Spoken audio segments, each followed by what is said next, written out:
What's up, guys, and welcome back to my reading journey. Hope we're all doing absolutely fantastic. And today you're gonna listen to the letter 65 on the first cause. So let's get started. I shared my time yesterday with ill health. It claimed for itself all the period before noon. In the afternoon, however, it yielded to me, and so I first tested my spirit by reading. Then, when reading was found to be possible, I dared to make more demands upon the spirit, or perhaps I should say to make more concessions to it. I wrote a little and indeed with more concentration than usual, for I am struggling with a difficult subject and do not wish to be downed.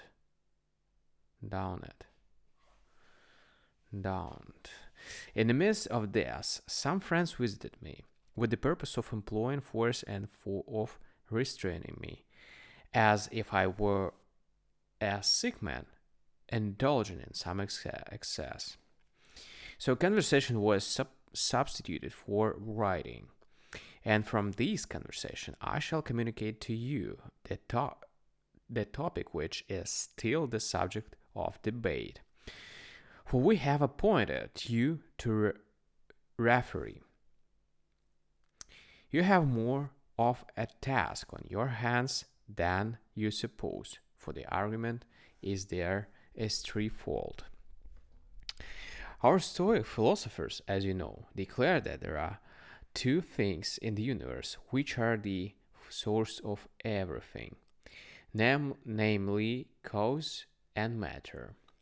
Matter lies sluggish, a substance ready for any use, but sure to remain unemployed if no one sets it in motion.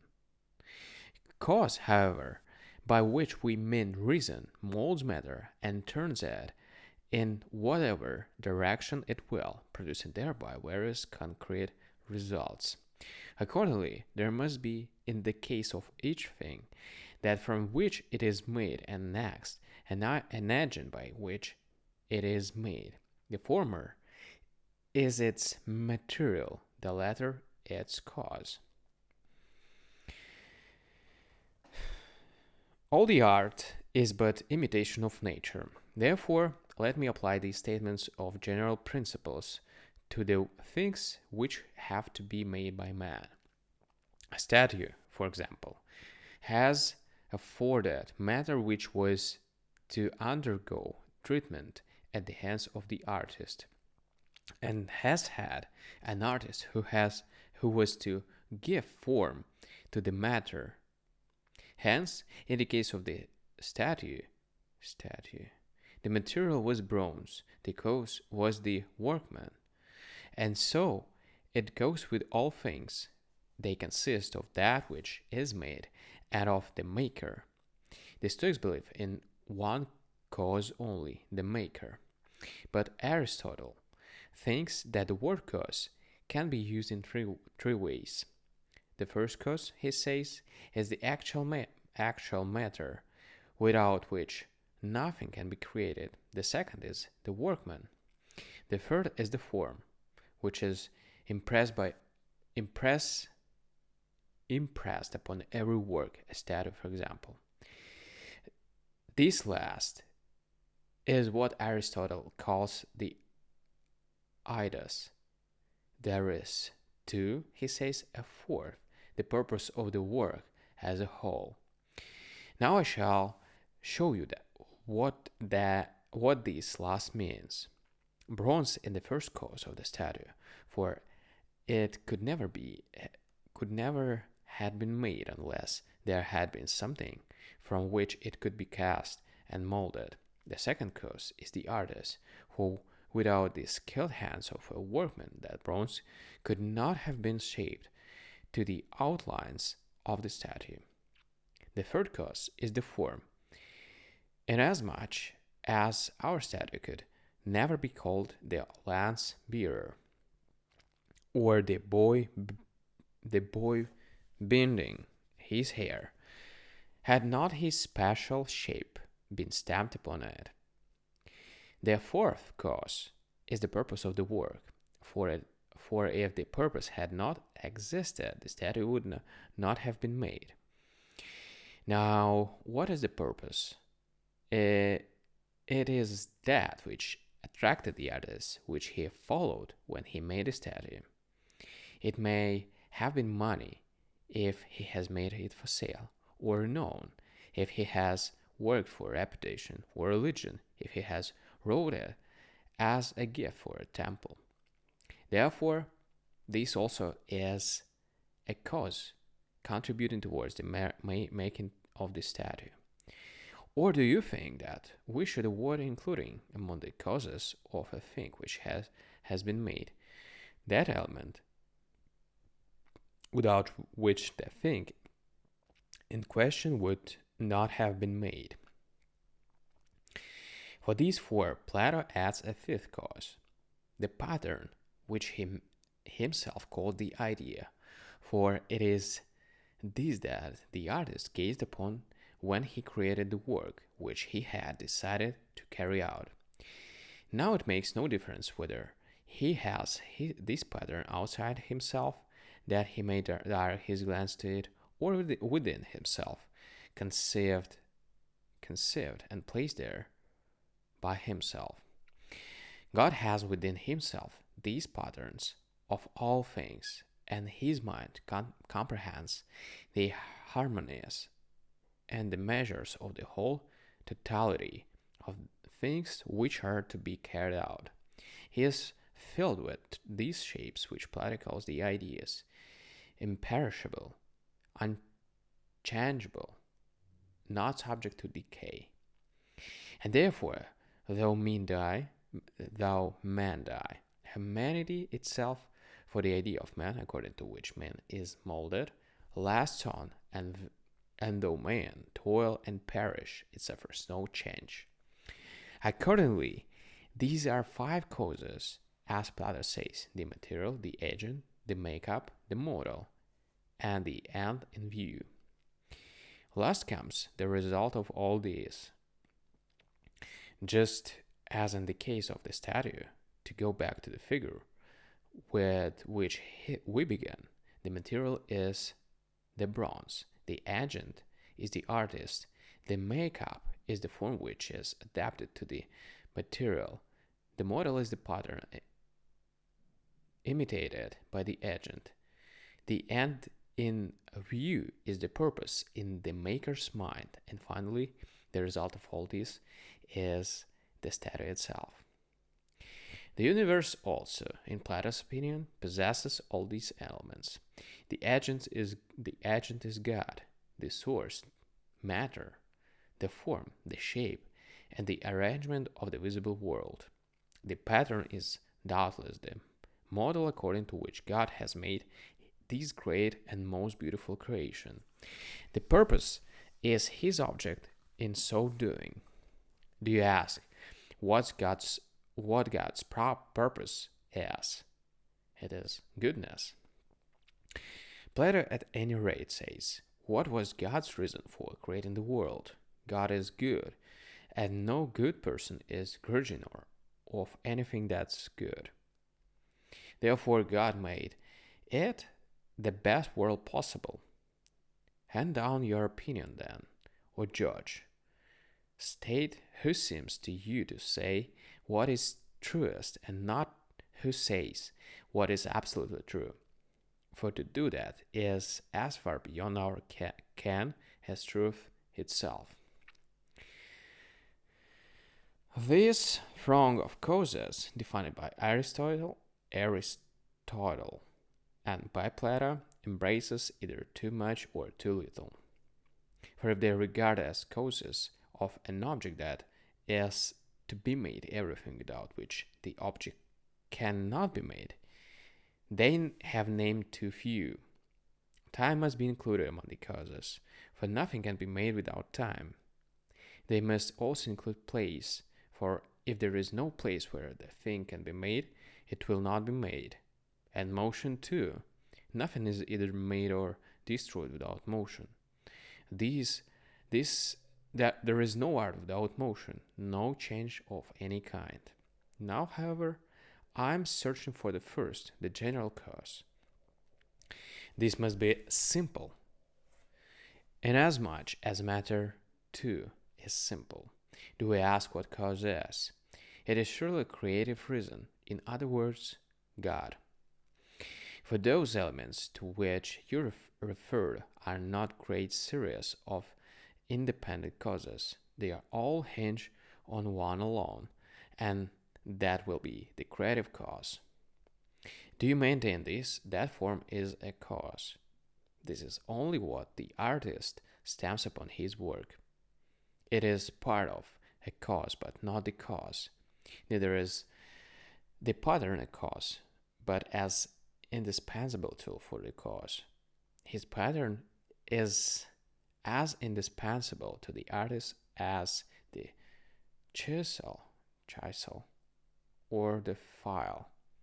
Without this, art can make no progress.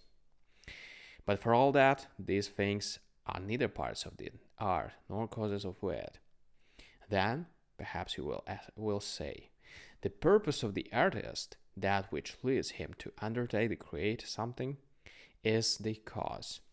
It may be a cause, it is not, however, the efficient cause, but only an accessory cause. But there are countless accessory causes. What we are discussing in the general cause. Now the statement of Plato and Aristotle is not in accord with their usual penetration. When they maintain that the whole universe, the perfectly wrought work, in a cause, for there is a great difference between a work and the cause of work. Either give your opinion, or, as is easier in cases of this kind, declare that the matter is not clear and call for another hearing. But you will reply, what pleasure do you get from wasting your time on these problems, which relieve you on none of your emotions, root none of your desires? So far as I am concerned, I treat and discuss them as matters which contribute greatly towards claiming the spirit, and I search myself first, and then the world about me. And not even now am I, as you think, wasting my time. For all these questions, provided that they be not chopped up and torn apart into such unprofitable refinements, elevate and lighten the soul, which is weighted down by a heavy burden and desires to be freed and to return to the elements of which it was once a part. For this body of ours is a weight upon the soul and its penance. As the load passes down, the soul is crushed and is in bondage unless philosophy has come to its assistance and has bid it take fresh courage by contemplating the universe, and has turned it from things earthly to things divine.